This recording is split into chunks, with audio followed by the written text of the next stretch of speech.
बाजूच्या सगळ्या वॉरियर महिलांसाठी कवितेचं नाव आहे ती. ती असते प्रत्येक गोष्टीमध्ये, ती दिसते डोळ्याला सगळ्यांच्या, पण कष्ट तिचे दिसत नाहीत कुणाला. ती असते सगळीकडेच, पण मनात मात्र नसते कुणाच्या.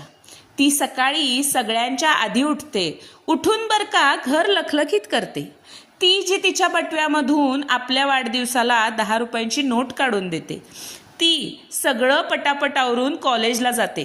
ती स्वतःच्या कर्तृत्वावर घराचा आणि ऑफिसमध्ये कामाचा डोलारा न थकता सांभाळते. ती डोळ्यांना मात्र सगळ्यांच्या दिसते, पण मनात मात्र कुणाच्याच नसते. ती डोळ्यांना दिसते सगळ्यांना, पण जिजाऊसारखा मान मिळत नाही तिला. ती करते सगळं काही सगळ्यांसाठी, पण सावित्रीबाईंसारखे हाल मात्र भोगावेच लागतात तिला. ती चुकीला चूक म्हणून बरोबर गोष्टींच्या पाठीशी उभी राहते, पण फटकळ भांडखोर अशी विशेषणं तिलाच मिळतात. प्रत्येकाच्या घरात ती आई, बहीण, बायको, आजी, मैत्रीण असतेच, पण त्या उंबऱ्याच्या बाहेर मात्र ती फक्त आणि फक्त एक उपभोगाची वस्तू असते. या जगात ती फक्त एकाच दरबारात आई होती, बाकी सगळीकडं मात्र ती बाईच आहे.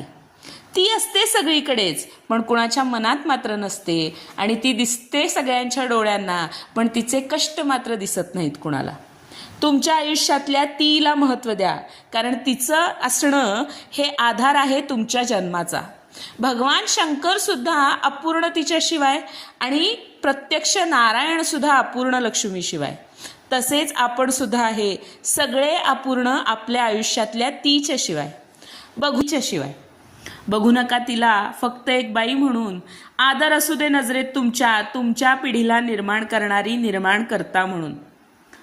वासना काय हो 5 मिनिटाची असते बरं का. वासना काय 5 मिनिटाची असते, पण कायम लक्षात राहू दे, स्त्री ही अनंत काळची माता असते. कुठलेही स्पेशल डेज नकोत हो तिच्यासाठी. वर्षातून एकदा कुठलेही स्पेशल डेज नकोत तिच्यासाठी, पण जन्माला येण्याआधीपासूनची मुलगी असण्याची मनातली भीती मात्र जाऊ दे.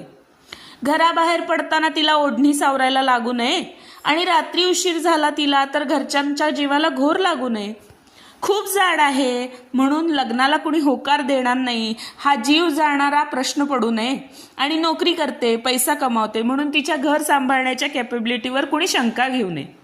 लग्नात मारहाण सहन करून संशयी नवऱ्याचा होणारा त्रास सोसून तरीही नवरा असेल तरच बाईच्या अस्तित्व आहे हा न्यूनगंड तिच्या मनाला शिवू नये.